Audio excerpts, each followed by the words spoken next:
আমি আমার রাজনৈতিক মঞ্চ থেকে বলেছিলাম 31 সালে দুর্গা ঠাকুর আক্রান্ত হবে। আমাকে 31 অবধি অপেক্ষা করতে হলো না, 24-এই দুর্গা ঠাকুর আক্রান্ত হয়ে গেল।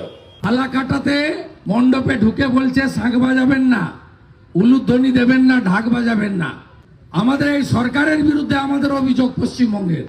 আপনার পুলিশরা দাঁড়িয়ে দাঁড়িয়ে দেখে, গার্ডেন রিচে মণ্ডপের ভিতরে ঢুকে বলছে চণ্ডী মন্ত্র হবে না, মাইক বাজবে না। আমি গিয়ে আরতি করে এসেছি। কলকাতার মেয়র বলেন ইহা ভি এক মিনি পাকিস্তান है। গার্ডেন রিচকে শ্যামপুরে বিজয়া দশমীর দিন 5টা মূর্তি ভেঙেছে। ইতিমধ্যে আমার 5লা অভিযান হয়েছে। আমরা আগামীকাল আদালতে গেছি, শ্যামপুর অভিযান হবে। আজকের এই মিছিল পশ্চিমবঙ্গ সরকারকে আর বাংলাদেশের ইউনূস সরকারকে সতর্ক বার্তা দেওয়ার মিছিল। বাংলাদেশে হিন্দু নিপীড়ন বন্ধ না হলে